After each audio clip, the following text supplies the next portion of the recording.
श्रुत केवली भनिदम नमो करो अनंत उत्कृष्ट दर्शन ज्ञान है जिन वीर को नियम सार श्रुत केवली पर कथित को। श्री नियम सार जी नामक यह परम आध्यात्मिक ग्रंथ स्वाध्याय हेतु में विराजमान है।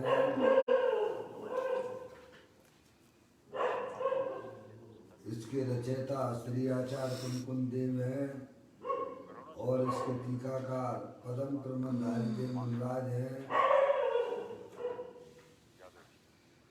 नियम सार नियम से कर्म अपनी आत्मा में सम्यक दर्शन सम्यक ज्ञान सम्यक चारित्र रूपी निर्मल पर्याय पवित्र पर्याय मोक्ष मार्ग का पर्याय प्रकट करना क्योंकि वह पर्याय स्वयं सुख स्वरूप है और अनंत सुख का कारण भी है। अनादिकाल से आपकी आत्मा में पर को अपना मानने वाली पर के साथ संबंध रखने वाली ऐसी भूरादेश रूपी अपवित्र रूप पर्याय प्रकट है जो स्वयं दुख स्वरूप है और अनंत दुख का कारण भी है। ऐसी मोरादेश रूपी अपवित्र रूप पर्याय का अपनी आत्मा में से उसका अभाव करना और सम्यक दर्शन ज्ञान चारित्र रूपी निर्मल पर्याय पवित्र पर्याय मोक्ष मार्ग रूपी पर्याय को प्रकट करना।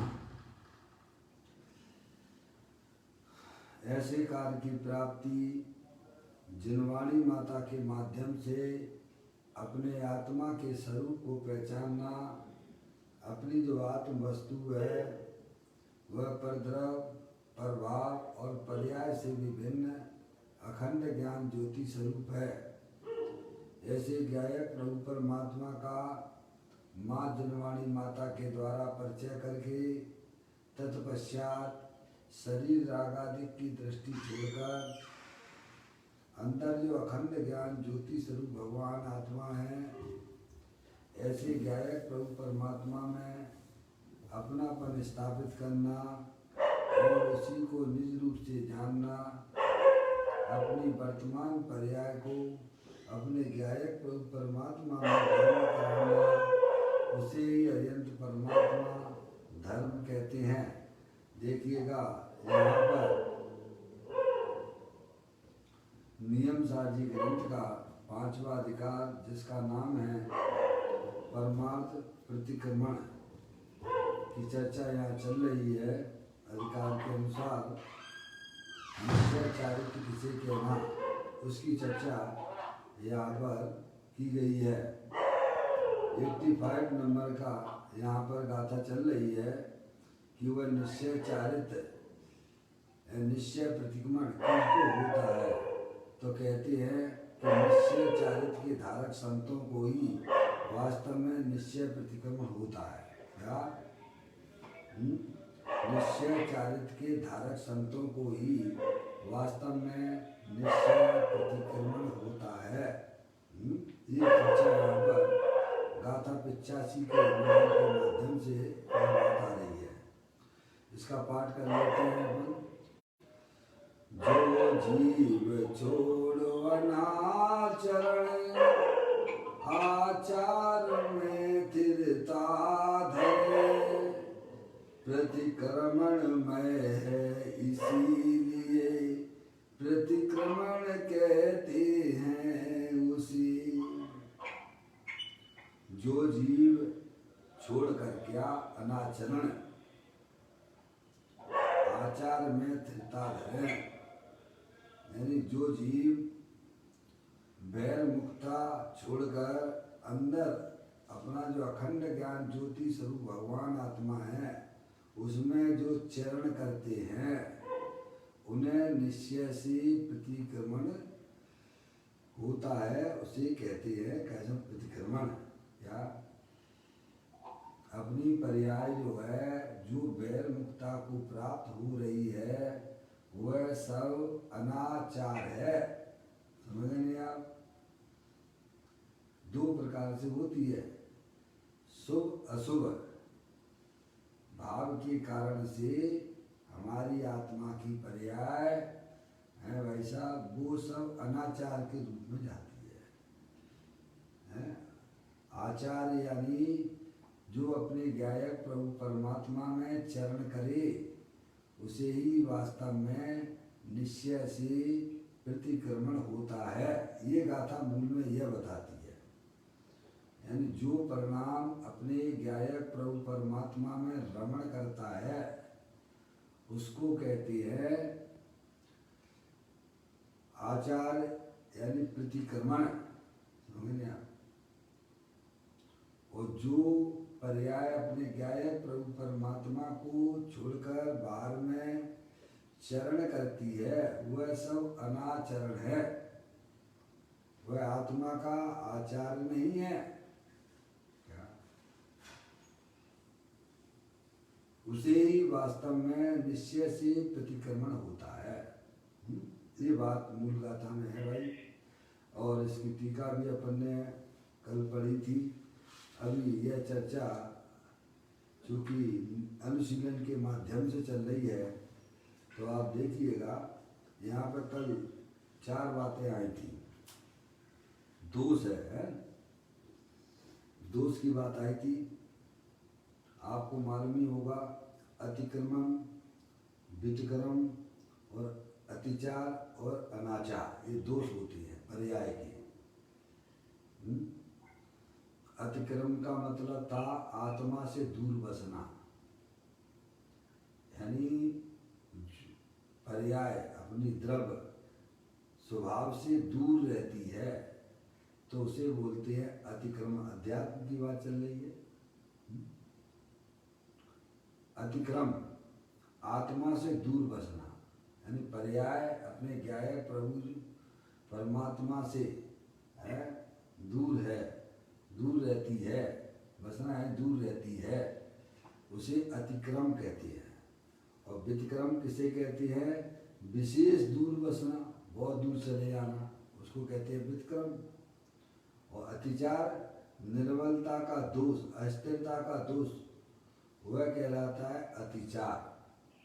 और अनाचार यानी वह जो है, समझे, अनाचार यानी अब उसको जो है बाहर रहने की आदत पड़ गई है, समझेंगे आपको, अनाचार में आता है। ये सब अनाचार के दोष हैं। 4 प्रकार के दोष होते हैं, अतिक्रम, व्यतिक्रम, अतिचार और अनाचार।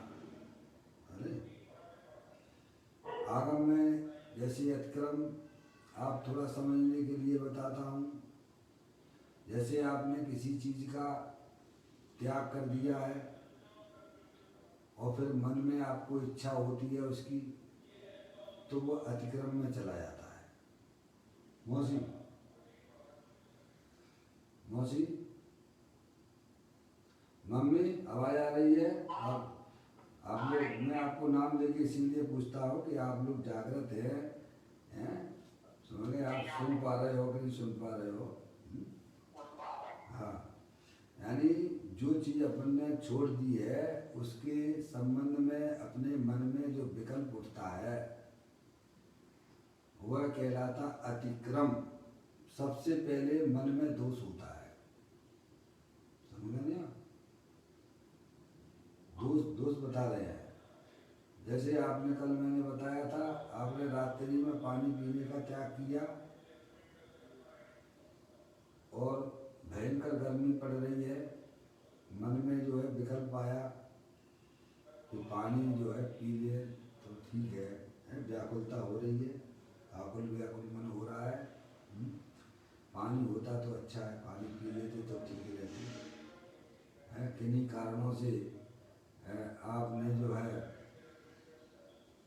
शाम का पानी नहीं पी पाए, गर्मी भी भयंकर पड़ रही है, मन में विकल्प हुआ पानी पीने का, तो ये कहलाता अतिक्रम। और उसके लिए चल देना पानी पीने के लिए, तो वो कहलाता व्यतिक्रम। और उसे ग्रहण कर लेना तो कहते हैं अतिचार। और उसे अपनी आदत बना लेना, अब तो क्या करें, अब तो सब छूट गया अपना नियम, तो वो सब चला जाता अनाचार। आगे बात समझ। इस प्रकार से ये जो है 4 प्रकार के दोष होते हैं। अध्यात्म में से जो है आत्मा से दूर परिणति जो रहती है, जो पर्याय अपने त्रिकालिक ध्रुव भगवान आत्मा से दूर बरतती है, तो वो कहलाता अतिक्रम। और बहुत दूर बरतती है, क्या समझ नहीं आ? बहुत दूर का मतलब अशुभ परिणामों में ही लिप्त हो रही है, तो वो कहलाता है आपका व्यतिक्रम। और अतिचार यानी निर्बलता का दोष है, ये कमजोरी है, समझे नहीं आप? निर्बलता का दोष, अस्थिरता का दोष, उसे कहा गया है यहाँ पे अतिचार। और अनाचार यानी अब निर्मलता ही निर्मलता में बस मस्त हो रहे हैं, बस ठीक है, उसी में संतोष हो गया है। तो वो जो है अब ठीक है, अब क्या किया जाए, अब तो भैया पंचम काल है, मैंने आप ऐसे जान के वो अनाचार में चला जाएगा। यहाँ पर तो बड़ी सुंदर बात यह की जा रही है, देखिए आप पेज नंबर, ये सब चर्चा में 24वें नंबर के पेज पे यहाँ पर नाम सब लिखा पड़ी है। यहाँ पर ऊपर का देखिएगा, मुनि की स्वभाव में ना ठहर सकने वाली निर्बलता भी अनाचार में जाती है। क्या जाती है? मुनि की स्वभाव में ना ठहर सकने वाली निर्बलता, निर्बलता किसको कहते हो? कमजोरी। निर्बलता यानी निर्बलता मानी कमजोरी। कमजोरी है। निर्बलता का मतलब होता है कमजोर। निर्मलता नहीं, निर्बलता। हाँ, निर्मलता बोल रहे आप, निर्बलता बाय। निर्बलता बोल रहा हूँ मैं, निर्बलता है ना, कमजोरी है, जिसको बोलते हैं कमजोरी, वही मैं बोल रहा हूँ। निर्मलता नहीं, निर्मलता बोलते पवित्रता को, वितरागता को, और निर्बलता बोलते हैं कमजोरी। यानी उस परिणाम में स्वभाव, स्वभाव को यहाँ निर्मलता शब्द लिया गया है। मुनराज है, मुनराज की पर्याय में पाप रूप परिणाम तो है ही नहीं है। यहाँ भाव इंग्लिश संत मुनराज की बात है, नहीं आया? उनकी पर्याय में अशुभ भाव तो है ही नहीं, हिंसा के, झूठ के, चोरी के, कुशील के, परिग्रह के, है वो परिणाम तो है ही नहीं है। उनकी पर्याय में, भावलिंगी संत की पर्याय में शुभ भाव अभी हैं, 28 गुण पालने का परिणाम अभी है। तो उसको भी जो है किसमें लिया है? निर्बलता में लिया है। अनाचार उसे भी अनाचार में लिया गया है।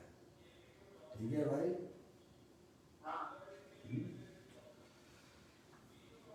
देखो सीधा लिखा हुआ है, मुनि की स्वभाव में ना ठहर सकने वाली, मुनि की स्वभाव में ना ठहर सकने वाली निर्बलता भी अनाचार में जाती है। यानी जो पर्याय अपने गायक प्रभु परमात्मा में स्थिर नहीं होती है, क्या वह भी उसे भी जो है अनाचार शब्द में अनाचार में लिया गया है। समझ आप?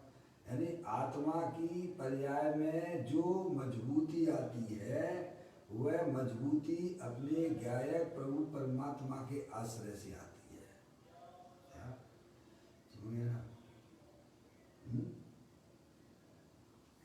सीधा लिखा हुआ मुनि की स्वभाव में ना ठहर सकने वाली, छोड़ दो अब मत लगाइए किसी को, क्योंकि लिंक टूट जाती है, पहले ही कर लिया करो। क्या कहते हैं? देखो सीधा शब्द है, मुनि की स्वभाव में ना ठहर सकने वाली, ना ठहर सकने वाली स्वभाव यानी अपना गायक प्रभु परमात्मा जो कि तीनों काल वीतराग आनंद स्वरूप है। उसमें जो पर्याय स्थिर नहीं होती है, उस पर्याय को भी यहाँ अनाचार शब्द से प्रयोग किया गया है। समझ लीजिएगा अपनी पर्याय में कितनी कमजोरी चल रही है।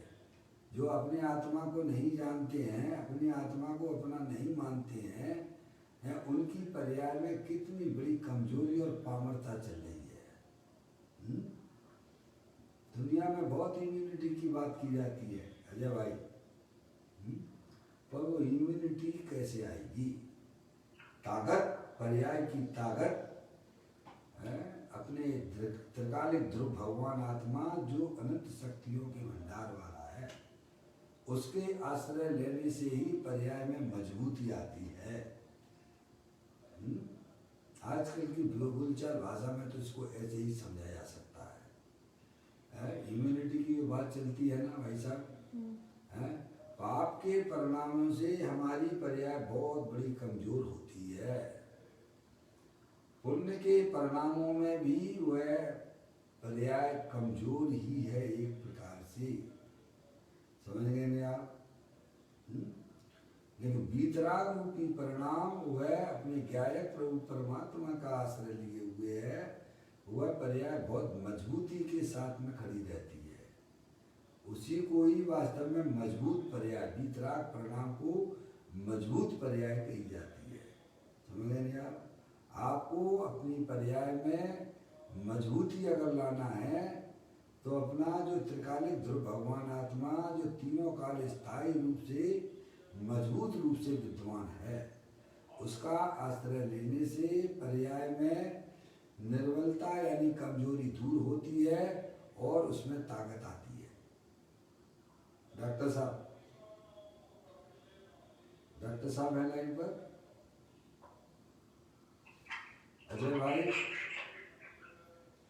अजय भाई, डॉक्टर साहब, देखिएगा इसमें दो चार जैसी बातें हैं कि पर्याय में जो कमजोरी है उसका कारण क्या, पर्याय में जो पामरता है उसका कारण क्या, कि पर्याय अपने गायक प्रभु परमात्मा का आश्रय नहीं ले रही है। समझ में आया? देखो जहाँ मुनराज की पर्याय को भी जितना स्वभाव उनकी पर्याय में है, उस स्वभाव को भी यहाँ कमजोर दशा कही गई है, उसे भी अनाचार के रूप में लिया गया है। लेकिन जितनी उनकी पर्याय में वीतराग दशा प्रचुर स्वसंवेदन चल रहा है, वह उनकी जो है मजबूत पर्याय है। उस पर्याय में दो भाग हो जाते हैं, पर्याय के दो भाग हो गए। एक पर्याय का अंश जो है अपने त्रिकालिक ध्रुव भगवान आत्मा का आश्रय लिए हुए है, वह तो प्रचुर स्वसंवेदन अतीन्द्रिय आनंद वीतराग रूप है, और वह पर्याय मजबूत है उसमें। और जो पर्याय जितनी बैरमुख है भाई साहब, 28 मूल पालने का जो परिणाम है, जो स्वभाव है, वह बैरमुक्ता होने से वह पर्याय में अभी अस्थिरता है ना, तो वह उतनी निर्बल है, कमजोर है। समझ में आया भाई साहब? और जितना अपने क्या है प्रभु परमात्मा के साथ अटैचमेंट उसका चल रहा है, उतनी वह मजबूत है, और अंदर वह मजबूती बढ़ती चली जाती है। किसके आश्रय से? अपने त्रिकालिक ध्रुव भगवान आत्मा के आश्रय से। तो पर्याय के बिना कोई द्रव्य होता नहीं है, द्रव्य पर्याय के बिना होता नहीं है। समझा ना? तो यहाँ इतना बात बताई जा रही है कि मुनि की स्वभाव में ना ठहर सकने वाली है, मुनि की स्वभाव में, मुनिराज की मुख्यता से ही बात है ना यहाँ पर। तो निश्चय प्रतिक्रमण है ना, परमार्थ प्रतिक्रमण की बात चल रही ना मम्मी यहाँ पर, कि परमार्थ प्रतिक्रमण किसे कहते हैं? अपने ज्ञायक प्रभु परमात्मा में जो पर्याय भ्रमण करती है उसे वास्तव में निश्चय से परमार्थ प्रतिक्रमण होता है। यानी वीतराग दशा को ही परमार्थ प्रतिक्रमण कहा जाता है। तो ये कह रहे हैं कि मुनि की स्वभाव में ना ठहर सकने वाली निर्बलता ही भी अनाचार में जाती है। क्या में जाती है? अनाचार। ऐसा पूज्य गुरुदेव श्री ने, ये जो है अगर आप देखेंगे पूज्य गुरुदेव श्री का नियम सार प्रवचन है उसमें ये बात गुरुदेव श्री ने वहाँ लिखी है।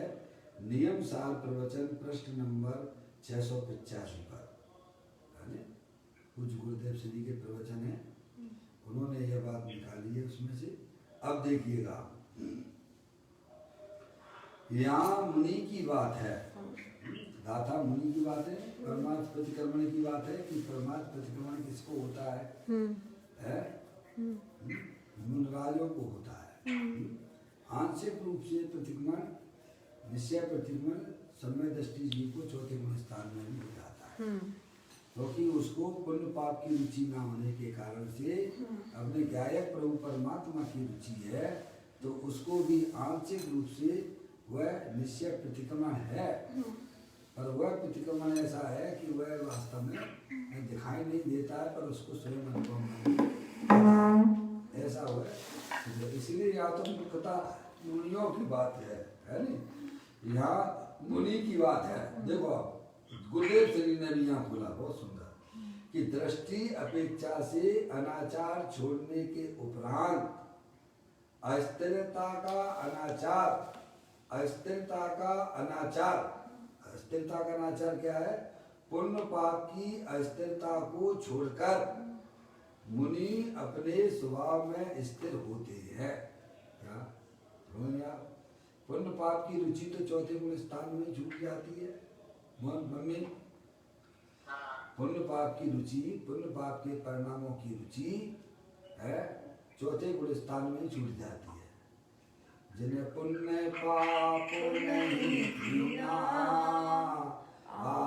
आत्मानुभव चित दीना, तिन्ही विधि आवत रोके, संबर लय सुख अवलोके। पुण्य पाप की रुचि तो चौथे गुण स्थान में छूट जाती है। वह आत्मा समझदार हो चुका है, वह जानता है कि मैं मनुष्य नहीं हूँ, मैं स्त्री नहीं हूँ, मैं चेतन सर्ववान आत्मा हूँ। ऐसी उसकी पर्याय में ज्ञान और श्रद्धान हुआ है। क्या समझ गए आप? तो कहती है पुण्य पाप है, पुण्य पाप सब अनाचार में जाएंगे। कहाँ में आएंगे? आपकी अनाचार है, क्योंकि वह पर्याय अपने ज्ञायक प्रभु परमात्मा से विमुख है। देखिए कहते हैं दृष्टि अपेक्षा से अनाचार छोड़ने के उपरांत, समय दृष्टि की बात, समय दृष्टि है ये तो दृष्टि होगी चौथे गुण स्थान में।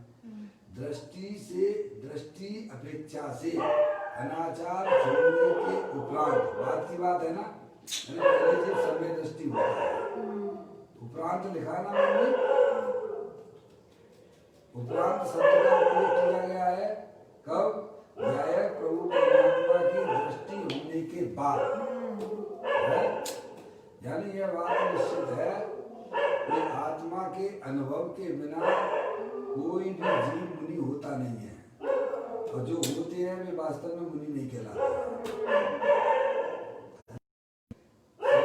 छेड़ाला में भी खूब लिखा हुआ मोक्ष महल की सीढ़ी या ज्ञान चरित्र, मोक्ष महल की प्रथम सीढ़ी या ज्ञान चरिता है। आगे दर्शनधार सम्यक्तानल है, दर्शनधार पवित्र समझे ना।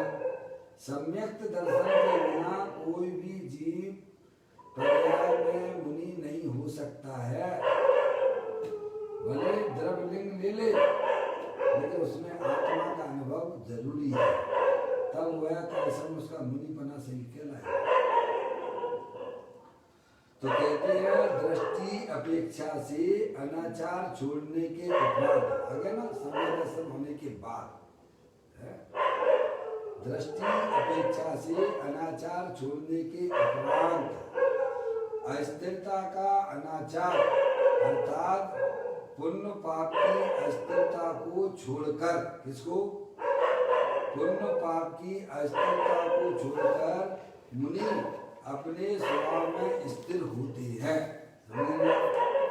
दोनों ही लिए ने, पुण्य पाप की अस्थिरता है, पुण्य पाप की अस्थिरता को छोड़कर पर्याय में होने वाले जो शुभ अशुभ भाव है उनका लक्ष्य छोड़कर मुनि अपने स्वभाव में स्थिर होती है। किसमें होती है?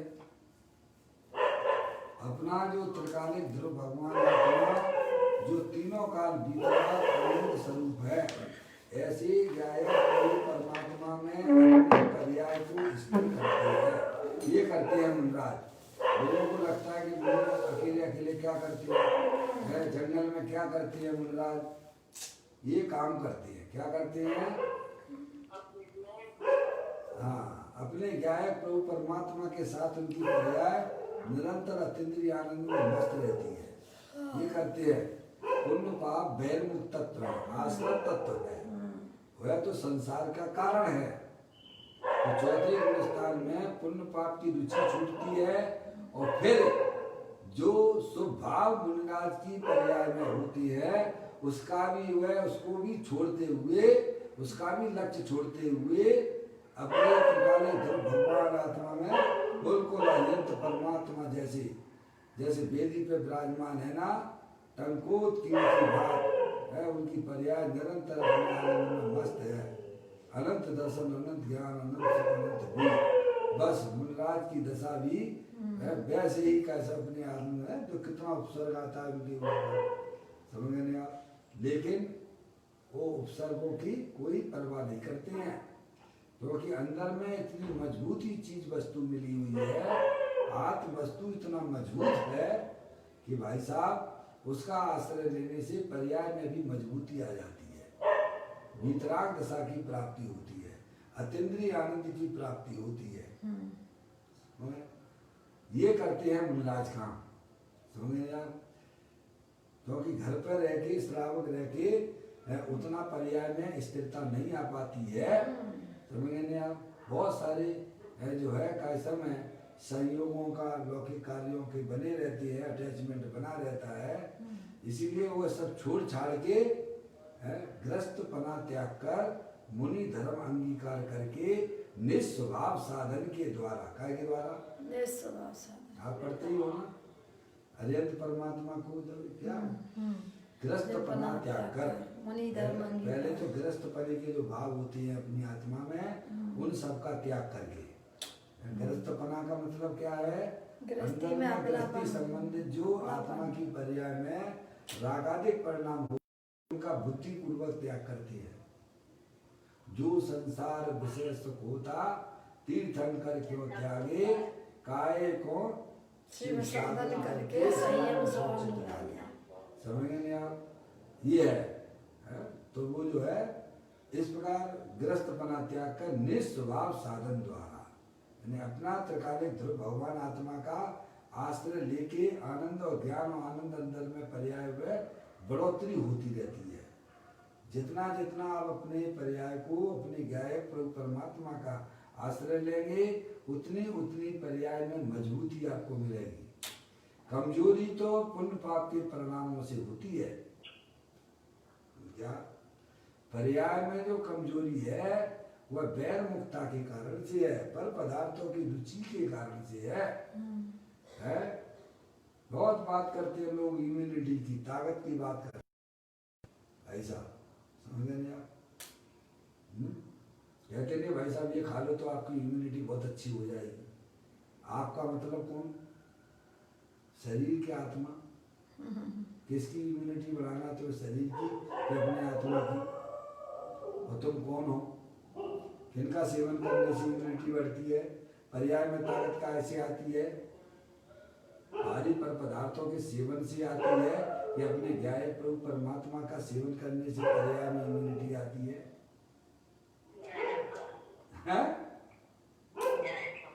सोचिएगा, आप आत्मा हो ना, आपको अपनी पर्याय में इम्यूनिटी लाना है, ताकत लाना है, तो कैसे लाओगे? भारी पर पदार्थों के सेवन करने से आत्मा में ताकत बढ़ती है क्या? अरे भाई साहब, विषय भोगों को तो सेवन करने से तो पर्याय कमजोर हुआ करती है। अपने ज्ञाय प्रभु परमात्मा का सेवन करने से पर्याय में मजबूती आती है भाई। अपना भगवान आत्मा तीनों काल भीतराग आनंद स्वरूप है, उसका सेवन करो, वैर मुक्ता छोड़ो, अंतरोन्मुखी उपयोग के द्वारा अपने ज्ञाय प्रभु परमात्मा का आश्रय लेना। इसीलिए तो पूज्य गुरुदेव श्री ने दृढ़ दृष्टि जिनेश्वर में 604वें नंबर का बोल लिखा है, उसमें उनकी बात आई है। अनादि काल से आत्मा ने आत्मा के बिना गाड़ी चलाई है, अब राग के बिना गाड़ी चलाना सीखो। मौसी है, राग के बिना गाड़ी चलाना सीखने का मतलब क्या है? कि पुण्य पाप का लक्ष्य छोड़ के अपने ज्ञाय प्रभु परमात्मा का लक्ष्य करना, यही होता है राग के बिना गाड़ी चलाना सीखना। मोक्ष मार्ग की गाड़ी अपने ज्ञाय प्रभु परमात्मा के आश्रय से चलती है। शरीर और रागादि के माध्यम से जो गाड़ी चलाई जा रही है वो तो संसार मार्ग है। शरीर रागादि की रुचि, पंचेंद्रिय के विषयों की रुचि, वह तो संसार मार्ग है। मोक्ष मार्ग की गाड़ी चलाना है तो भाई साहब पुण्य पाप की रुचि छोड़कर, उन पुण्य पाप का भी लक्ष्य छोड़कर अपने ज्ञाय प्रभु परमात्मा का आश्रय जो पर्याय लेती है, वह मोक्ष मार्ग की गाड़ी चलती है वहां पर धमाधम धमाधम। समझ नहीं आप? तो कहती है यहाँ मुनि की बात है, दृष्टि अपेक्षा से अनाचार छोड़ने के उपरांत। अब देखिएगा एक एक शब्दों का अर्थ भाव देखिएगा। अस्थिरता का अनाचार, यानी पुण्य पाप से पर्याय में अस्थिरता होती है। पुण्य पाप के परिणाम वे आत्मा के अस्थिर रूप परिणाम है, और जो पर्याय अंदर भीतरागी स्वभाव का आश्रय लेती है वह स्थिर होती है, और वह बढ़ोतरी धीरे धीरे धीरे धीरे है भाई साहब मोक्ष की तरफ बढ़ती है। तो कहते हैं अस्थिरता का अनाचार, अर्थात पुण्य पाप की अस्थिरता को, पुण्य पाप के परिणामों से भाई साहब परिणामों में अस्थिरता होती है, तो कहते उसको भी छोड़कर मुनि अपने स्वभाव में स्थिर होते हैं। किसको? पहले पुण्य पाप की रुचि छूटती है, और फिर जो राग रह गया है उस राग को भी उपेक्षित करते हुए ज्ञाय प्रभु परमात्मा में स्थिर हो रही है। इसी का नाम ही भाई साहब में है निश्चय से प्रतिक्रमण कहती है। प्रतिक्रमण किसे कहती है? हम तो ये पाठ बोल लिया है भाई साहब, सुना दिया और समझते कि प्रतिक्रमण हो गया। आत्मा का यह प्रतिक्रमण नहीं है, वह स्वभाव रूप से तो हो सकता है, वह वैरमुखी तत्व है। पाप से बचने के लिए ज्ञानी को भी वह प्रतिक्रमण रहता है। अभी उसकी पर्याय में पूर्ण स्थिरता नहीं हुई है तो भूमिका के अनुसार है वो बाहर से बचना, लाभ पाठ आदि बोलना, वह तो स्वभाव है। और उस स्वभाव का भी लक्ष्य छोड़ के अंदर त्रकालिक ध्रुव भगवान आत्मा में चले जाना, वह वास्तव में निश्चय प्रतिक्रमण कहलाता है, और वह जीवों को हुआ करता है, अज्ञानियों को नहीं। मम्मी ऐसा ही है कि नहीं? बताओ। है ये सब लिखा पड़ी है ग्रंथों के अंदर है? आप उसको समझिए, उनके भाव को समझिए, अर्थ को समझिए। एकांत एकांत अपने प्रतिक्रमण को, अपनी सामायिक को मैं पाठ बोल लिया, सब कहाँ जा रहे हैं, सामायिक करने जा रहे हैं। मंदिर में भी पहुंच गए तो वह पाठ बोल लिया और उठ के चले आए, भाई साहब हो गई हमारी सामायिक। वाह रे वाह। अरे पर्याय अपने क्या है, प्रभु परमात्मा में जब तक स्थिर नहीं होती है, अवलंबन नहीं लेती है, आश्रय नहीं लेती है, सामायिक है समा जाना। किसका समा जाना, कौन समाएगा, तो पर्याय समाएगी। कौन समाएगी, काम पर्याय करती है भाई साहब।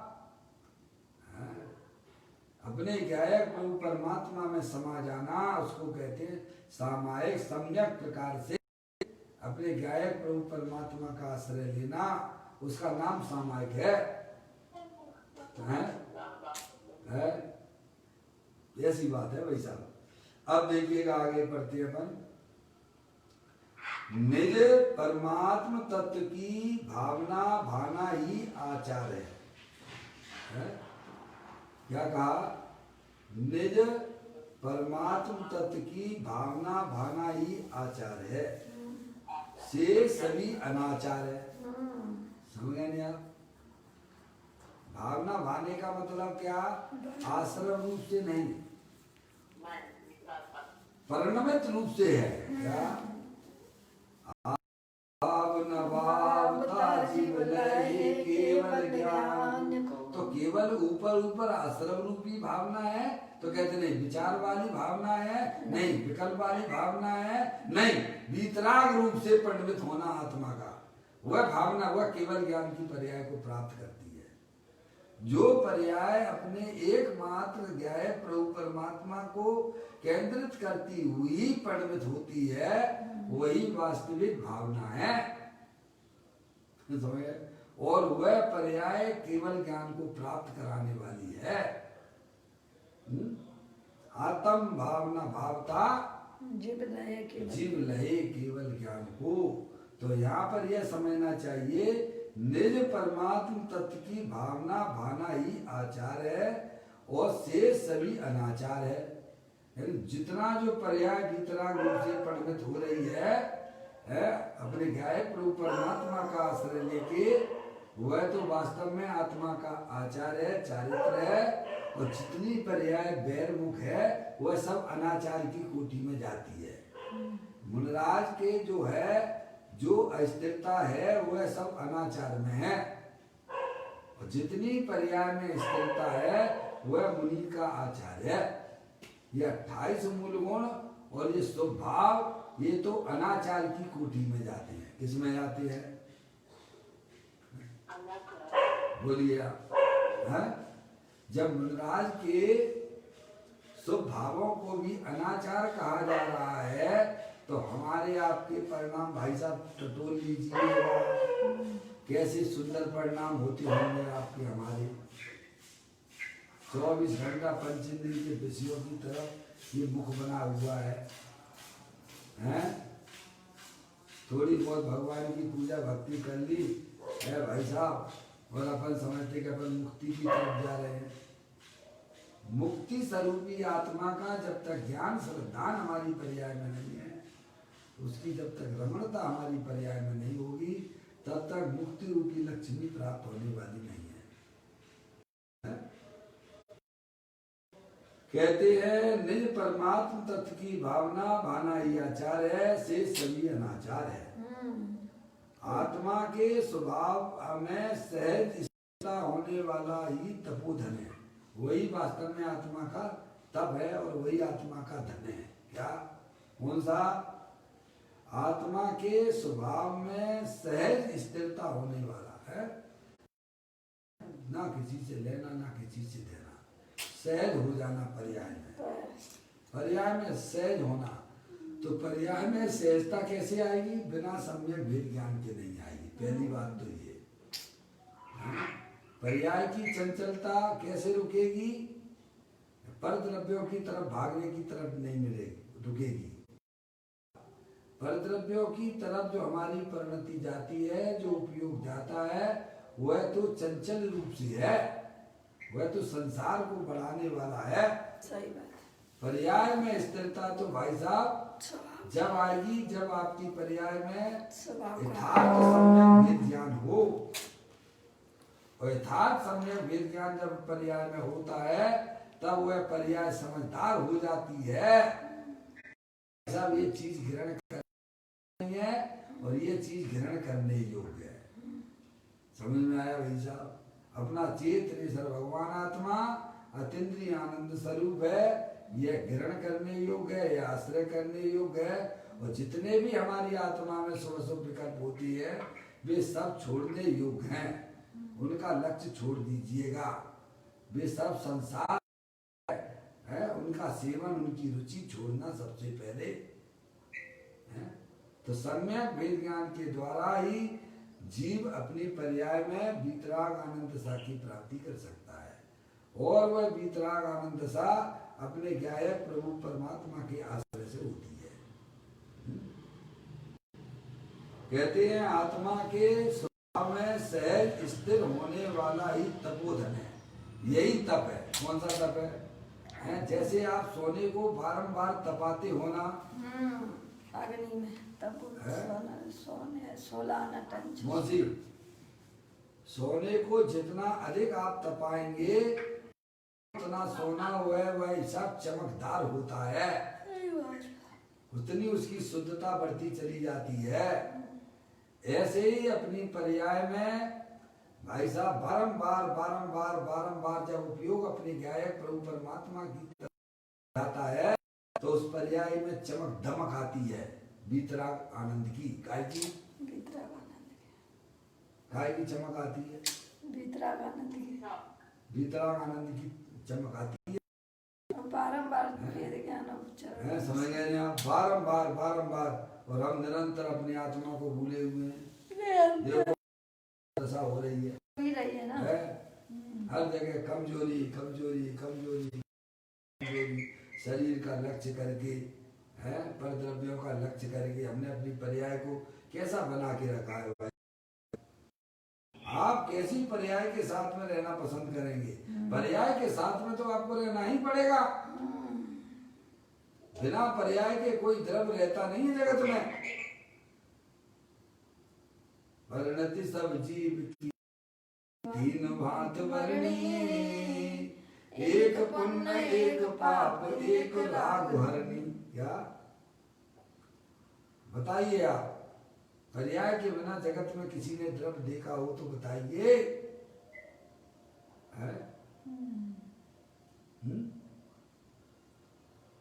या तो पाप रूप परिणाम होगा या पुण्य रूप परिणाम होगा या वीतराग रूप परिणाम होगा।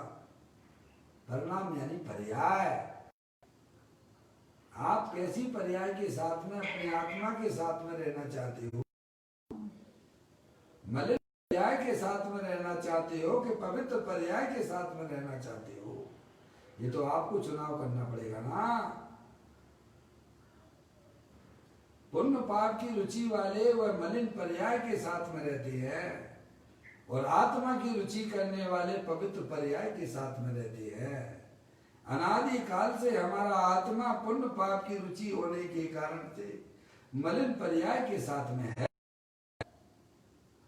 अभी व्यंत परमात्मा के द्वारा बताया गया जो तत्व उसकी जिसको रुचि हो जाती है, अयंत परमात्मा ने बताया कि तुम मेरे और तेरे में कोई अंतर नहीं है। जितनी संपत्ति मेरे पास में है उतनी की उतनी संपत्ति के मालिक तुम भी हो। भाई साहब तो भी हम सुख के लिए इधर उधर भटक रहे हैं। जो कुछ तुम्हें चाहिए था सब अपने आत्मा में मिल जाता है। बाहर जाने की बिल्कुल भी तुमको जरूरत नहीं है।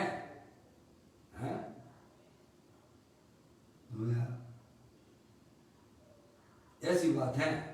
तो पवित्र पर्याय के साथ में रहना। देखो भाई साहब, गंदगी किसको, आप गंदगी में रहना पसंद करोगे क्या? आपके घर में गंदगी हो तो सबसे पहले अपना विकल्प क्या आ जाता है?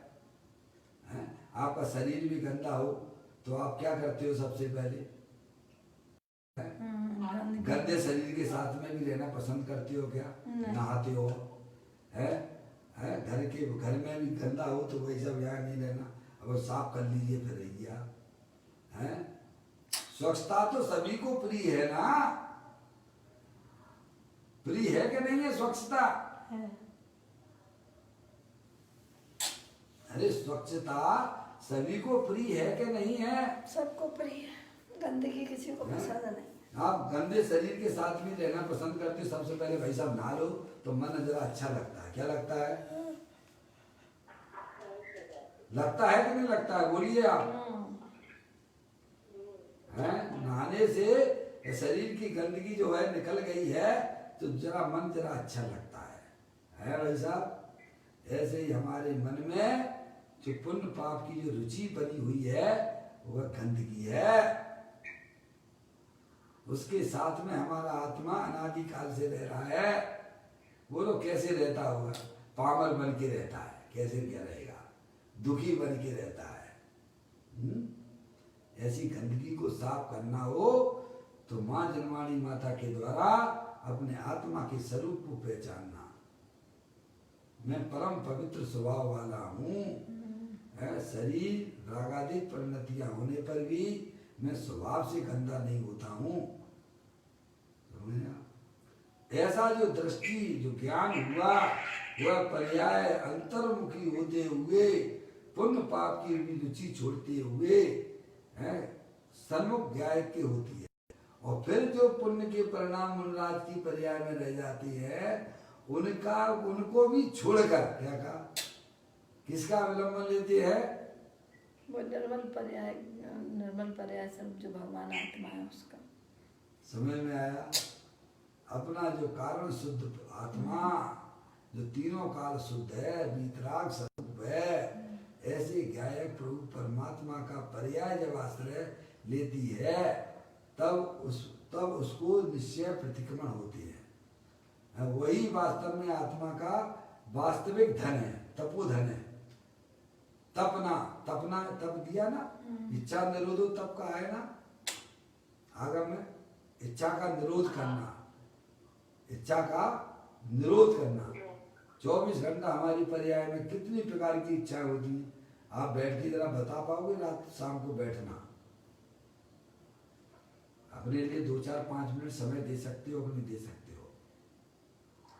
अरे एक दुकानदार होता है कि भाई साहब सुबह से माल बेच रहा है और शाम को अपनी रोकड़ मिलाता है कि नहीं मिलाता है? अगर ना मिलाए तो दूसरे दिन उसके लिए बहुत बड़ा संकट हो जाता है, क्योंकि वो तो पुनः बनता चला जाएगा। रोजीना उसको हिसाब किताब मिला के खत्म कर देता है। हमारी आत्मा में निरंतर पर के सन्मुख होने वाली कितनी वृत्तियां उठी, उनका क्या हिसाब किताब करते हो आप बताओ? हैं क्या? तो ज्ञानी जीव आत्मा में होने वाली सब इच्छाओं का निरोध करते हुए अपने गायक रूप परमात्मा में स्थिर हो, वही आत्मा का मुनि यानी वही आत्मा का वास्तविक धन है। यानी वीतराग परिणति वह आत्मा का धन है, राग परिणति वह आत्मा का धन नहीं है। वह तो आत्मा का जो है भाई साहब है, वो तो आत्मा के लिए गले की फांसी थी, भाव मरण है वो।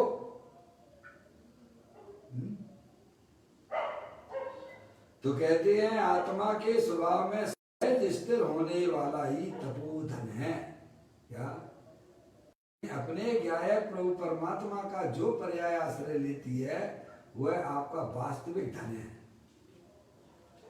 अब कितनी जरूरी है मैं अपनी आत्मा को जानना और पहचानना। इन सब बातों से क्या लगता है आपको कि आत्मा को जाने बिना हमारा जीवन बिल्कुल बेकार है, निरर्थक है? ऐसा लगता है क्या? हमें तो बस दुकानदारी कर ली, महिलाओं ने अपने घर काम निपटा ले, है, समझ में आया, रुपया पैसा कमा लिया है, वो हमें अपना काम दिखाई देता है और ये काम दिखाई नहीं देता है कि हमारी आत्मा में निरंतर पर के लक्ष्य से जो गंदगी उत्पन्न हो जो हमारे संसार का कारण है, और वर्तमान में हमारा आत्मा दुखी हो रहा है। बहु पुण्य पुण्य प्रसंग से शुभ देह मानव का मिला, तो भी अरे भव चक्र का तेरा ना एक कभी टला। समझ गया? मनुष्य पर्याय प्राप्त करके भी महान पुण्य के उदय से है भाई साहब, ये आपको मनुष्य पर्याय मिली है। अगर आप जो है अपने भूत को अगर देखने जाओगे तो आपको ये मालूम पड़ेगा कि आपने पहले काम किए थे, तब तो ये मनुष्य पर्याय मिली और जैन कुल मिला है। और माँ जनवाणी माता को श्रवण कर रहे हो, अभी क्या कर रहे हो? में किया था तो वर्तमान में दिख रहा है, वर्तमान में क्या कर रहे हो? अपनी आत्मा को कहां ले जा रहे हो भाई? एकांत पर का लक्ष्य कर करके भाई साहब निकोद की तैयारी की जा रही है। समझ में आया? अरे इस मनुष्य पर्याय में आए हो तो भाई साहब एक बच्चा होता है, भाई उसकी मैरिड लिस्ट में नाम आता है, तो वो अंदर और आगे बढ़ने की उसकी जिज्ञासाएं रुचि हुआ करती हैं, होती हैं कि नहीं होती हैं? हैं? बोलिए। अब ये मनुष्य पर्याय मिली, जनेन्द्र कुल मिले, जनेन्द्र भगवान मिली है, माँ जनवाणी मिली है, तो पामर बने रहने के लिए है कि पर्याय में परमात्मा दशा प्रकट करने के लिए होती है। नर भव मिला है मैं अपूर्व कार्य करूंगा, पाया है जिन शासन भव का, भव के अभाव के बारे में सोचना चाहिए। है मनुष्य होना कठिन है, समझ में आया? मनुष्य होना कठिन है, साधु हुआ तो क्या हुआ? समझ गए? साधु जहाँ मनुष्य होना कठिन है, मनुष्य हुआ तो साधु हुआ, और फिर नहीं रही करनी धरनी, क्या फिर तो मोक्ष उसको मिल गया इतना, क्योंकि यहीं से निर्वाण की प्राप्ति होती है ना, नर से नारायण बनता है ना। तो हमें विचार करना चाहिए, जब मुनिराज की पर्याय जितनी बैर मुक्ता को प्राप्त हो रही है वह उनकी संसार का कारण है, तो हमारी पर्याय में क्या लफड़ा चल रहा है ये कौन जानेगा? कौन पहचानेगा इन बातों को? या मुनिराज के जीवन को बताने का मतलब क्या है? भी आत्मा हो, वे भी आत्मा है, हमारी आत्मा में क्या क्या चल रहा है, कैसा कैसा हो रहा है परिणमन में, उसे सुधार कर लेना वैसा। तो कहती है आत्मा के स्वभाव में सहज स्थिर होने वाला ही तपोधन है। क्या? जो पर्याय अपने गायक प्रभु परमात्मा में स्थिर होती है वही वास्तव में आत्मा का धन है, और उस धन को बोलते तपोधन। क्या बोलते हैं? केवल शरीर को तपाने का नाम धर्म नहीं है। आत्मा में जो विविध इच्छाएं होती हैं, वह गंदगी जो है उस गंदगी को दूर कर देना, और पर्याय में भाई साहब चमक दमक आ जाना, वह अपने गायक प्रभु परमात्मा के तरफ जाने से होती है। ये लिख रहे हैं आप, देखो आप, आत्मा के स्वभाव में सहज स्थिर होने वाला ही तपोधन है। हम कौन से धन को धन अपना समझते हैं? 24 घंटा हमारे ज्ञान में काय कौन सा धन चलता है भैया? संकल्प विकल्प समझ गए नहीं आप? निर्विकल्पता वीतराग रूप परिणति वही ज्ञानियों का, वही आत्मा का वास्तव में धन कहलाता है।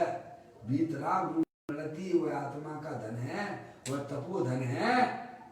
राग वह तो आत्मा का मेल है, राग जो है आत्मा की पर्याय, वह पामर रूप है। चाहे वह पर्याय अशुभ शुभ रूप से किसी भी रूप में हो, उसे ज्ञानियों ने अनाचार शब्द से उपयोग किया है। अब देखें आगे, प्रथम देखिएगा, मूल लाइन है पदम प्रमदाय दे मूल लाइन। प्रथम स्वयं लक्ष्य पूर्वक। अब स्वयं आपको अपने आत्मा को जानना पड़ेगा कि नहीं जानना पड़ेगा। स्वयं यानी स्वयं का मतलब क्या है डॉक्टर साहब? स्वयं का मतलब क्या है? एक एक शब्द का अर्थ करके थोड़ा विचार करें। स्वयं का मतलब क्या है? स्वयं का मतलब ये शरीर नहीं। आप शरीर हो क्या कि जानने देखने वाले हो? दो वस्तु में है, एक शरीर है और एक जानने देखने वाला तत्व है। आप किस कोठी में जाते हो? शरीर वाली कोठी में जाते हो कि जानने देखने वाली कोठी में जाते हो? इतना तो नहीं पड़ेगा ना। लौकिक में भी आप अपना घर अपना मान के अपने घर में प्रवेश करते हो कि दूसरे के घर में प्रवेश करते हो?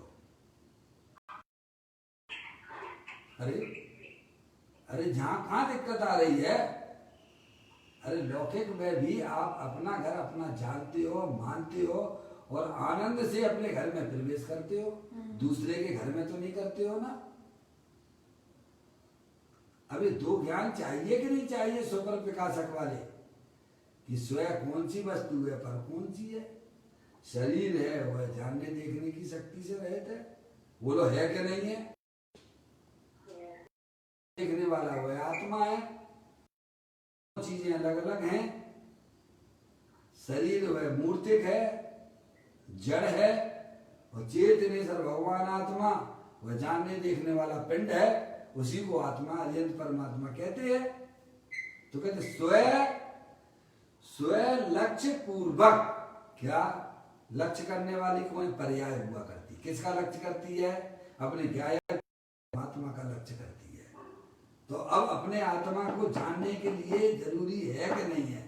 स्वयं का लक्ष्य तो जब करोगे जब आप अपने आत्मा के बारे में जैसा अरिहंत परमात्मा ने बताया वैसा जानते होगे तो। नहीं तो 24 घंटा शरीर का लक्ष्य उसी को सजाते रहते हो। 24 घंटा मुर्दे को सजाते रहते हो। किसकी सेवा करते हो? पप्पू भैया, हमारा जीवन किसकी सेवा में जा रहा है? अपने आत्मा की सेवा में जा रहा है कि दूसरे की सेवा में जा रहा है?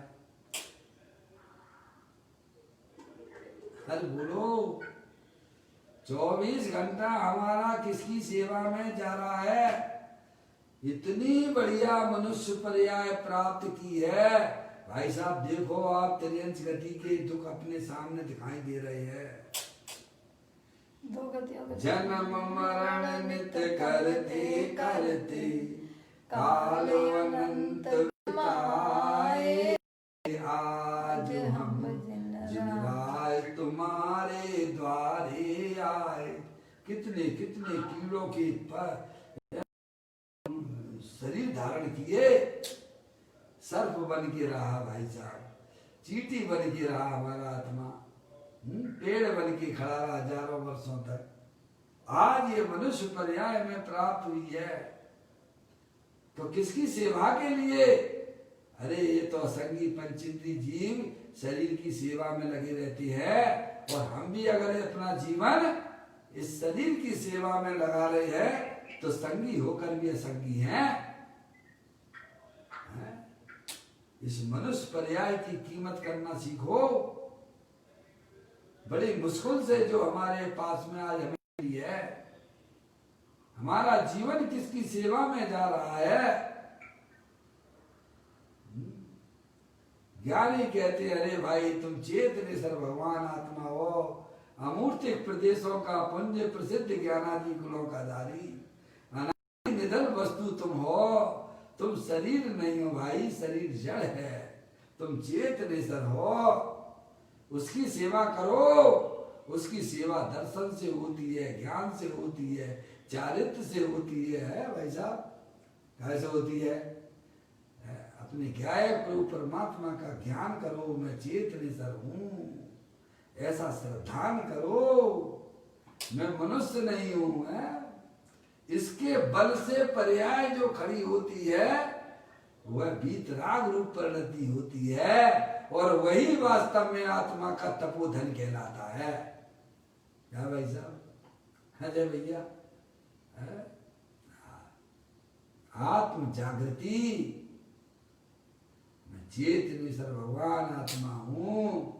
तो कहते हैं प्रथम में, प्रथम देखिएगा, प्रथम में लिखा प्रथम स्व लक्ष्य पूर्वक। आगे नहीं बात क्या पूर्वक मम्मी? स्व लक्ष्य पूर्वक। क्या?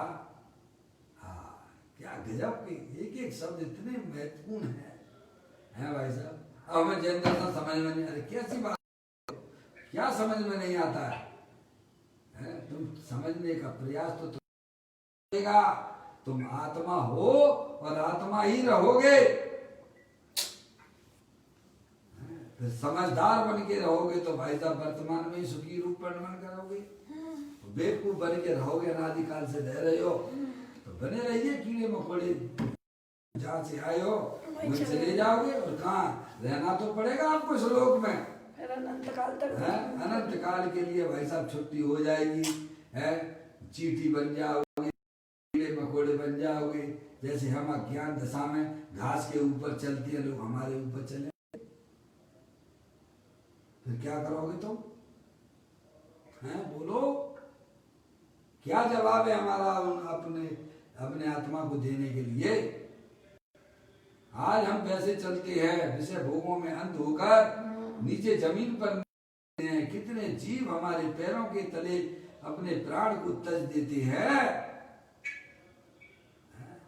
ऐसे ही हमारा आत्मा अनंत बार उन पर गया है भाई साहब। क्या हमें उन पर्यायों में जाना अच्छा लगता है क्या? मनुष्य पर्याय मिली है तो भाई साहब विवेक से अपना काम करना। मैं चेतनेश्वर भगवान आत्मा हूँ, मैं मनुष्य नहीं हूँ, मैं स्त्री नहीं हूँ, मैं तो जानने देखने वाला भगवान आत्मा हूँ। ऐसे ज्ञान और श्रद्धान पूर्वक ये कहते हैं प्रथम में स्व लक्ष्य पूर्वक सत समागम से। कैसे मम्मी एक एक शब्द पढ़ रहा हूं। सत समागम से, सत समागम से जब सत्य बातें मैं तुमको मिलती हूँ, अपने आत्मा की बातें, द्रव्य गुण पर्याय की बातें मिलती हूँ, वही वास्तव में सत समागम कहलाता है। ये नहीं है कि भाई साहब एक मंदिर बनवा देना और एक का समय ये जो है प्रतिमा विराजमान कर देना, इसमें कल्याण बल्याण नहीं है। आत्मा का कल्याण तो आत्मा की द्रव्य गुण पर्याय का परिचय करने में है। समझ में आ गया भाई साहब? अनादिकाल की कुटे पर के आश्रय वाली, पर के कर्ता धरते बुद्धि छोड़ दो। तुम ज्ञाता पुरुष हो, चेतनेश्वर हो। ऐसे सत समागम करना है। सत समागम से वस्तु स्वरूप सुनना चाहिए। लो क्या कह दिया, कितना मुश्किल से घंटा एक घंटा घर गृहस्थी में से निकालते हैं, मुश्किल से। बताइए आप, और वो भी है में फंसा देते। आप अपने जीवन में देखिए, गृहस्थ जीवन में से व्यक्ति को एक घंटा निकालना कितना कठिन हो जाता है। और धर्म के नाम पर भी भाई साहब वही क्रिया कांड की बात है जो आत्मा कभी कर सकता नहीं है। ऐसी जगह बैठोगे तो हमारा आत्मा ये समझना चाहिए फिर एक बार ये मनुष्य पर्याय को हार कर निगोद की तैयारी में चला गया है। जहाँ द्रव्य गुण पर्याय की चर्चा होती हो, जहाँ हमारी आत्मा की चर्चा होती हो, ऐसे समागम में हमें रहना चाहिए। यहाँ तो ये लिख रहे हैं प्रथम स्व लक्ष्य पूर्वक अपने आत्म कल्याण मुझे करना है। क्या करना है? मुझे तो इस पर्याय में अपने आत्मा का कल्याण करना है। तो आत्मा का कल्याण, आत्मा की चर्चा आत्मा का स्वरूप समझने में होगी कि भाई साहब बताइए किस में होगी? आप बताइए। आप हैं जहाँ अपने आत्मा की बातें चलती हो, आत्मा के द्रव्य की बातें चलती हो, आत्मा की शक्तियों की बातें चलती हो, पर्याय पर्याय की बातें चलती हो, भाई साहब उसमें ही आत्मा की भलाई है। कहती हैं प्रथम स्व लक्ष्य पूर्वक सत समागम से, देखो आत्म कल्याण की भावना से, यानी स्व लक्ष्य पूर्वक सत समागम से वस्तु स्वरूप सुनना चाहिए। क्या सुनना चाहिए? वस्तु स्वरूप सुनना चाहिए। मम्मी समझ में नहीं? आप भी वस्तु हो के नहीं हो? अरे आप वस्तु हो के नहीं हो? बिना वस्तु के तो कोई जगत में वस्तु ऐसी है ही नहीं जो बिना, अगर कुदगल परमाणु भी है तो वो भी एक वस्तु है, और उसको जानने वाला आत्मा भी एक वस्तु है। और वह वस्तु कैसी है? एकत्व विभक्त स्वरूप भगवान आत्मा है। कैसा है? राग से विभक्त, शरीर से विभक्त, अपने ज्ञानादि अनंत शक्तियों सहित। ऐसी भाई साहब तो आपकी पर्याय में रंगत हो जाएगी है। ननादि काल से हमारी पर्याय शरीर को अपना माने बैठी हुई, शरीर से चिपकी भाई साहब, राग से चिपकी हुई है। उसे चिपकना चाहिए था अपने ज्ञान स्वरूप परमात्मा से।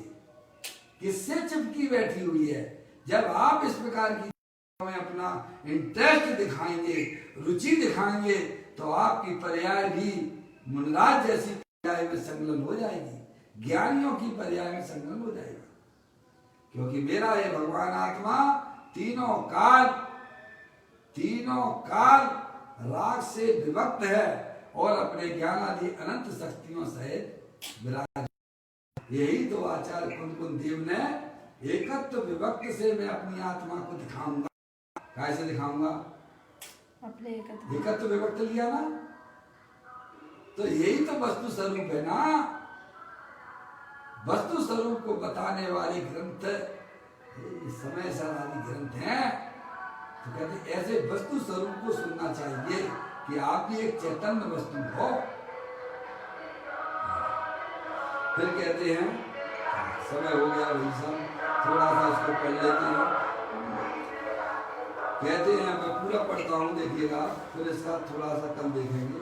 प्रथम पूर्वक सत समागम से वस्तु स्वरूप सुनना चाहिए, क्योंकि सुने बिना लक्ष्य स्वयं तरफ नहीं होता। मम्मी वस्तु स्वरूप का यथार्थ है, वस्तु को पहले सुनो कि मैं चेतन सर भगवान आत्मा हूँ, तरफ पर भाव से भिन्न हूँ।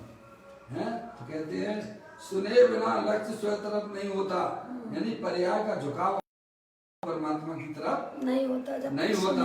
और लक्ष्य बिना होता, लक्ष्य बिना सम्यक दर्शन नहीं होता, और सम्यक दर्शन नहीं होगा तो चारित्र नहीं होगा, और चारित्र नहीं, चारित्र बिना प्रतिक्रमण नहीं होगा, और प्रतिक्रमण बिना वीतरागता शांति नहीं है, और वीतराग बिना केवल मुक्ति नहीं हो सकती है।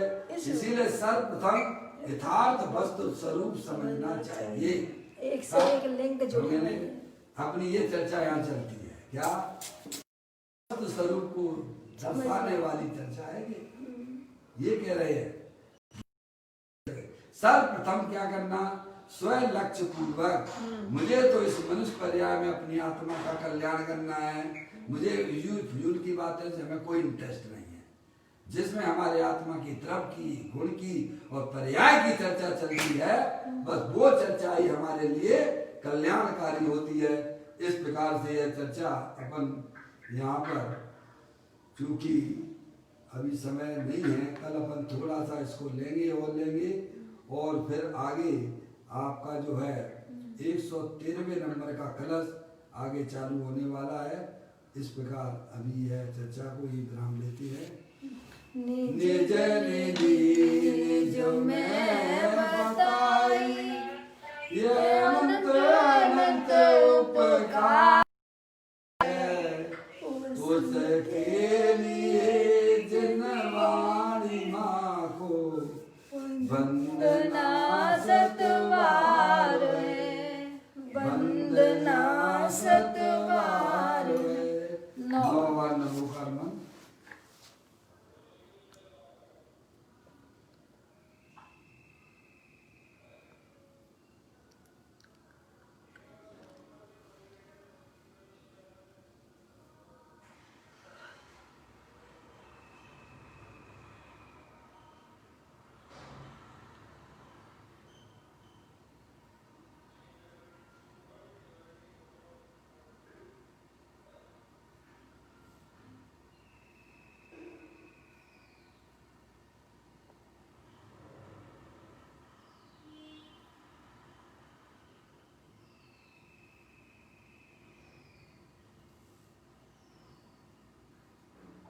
बोलो द्वादशांग जन्माणी माता की जय।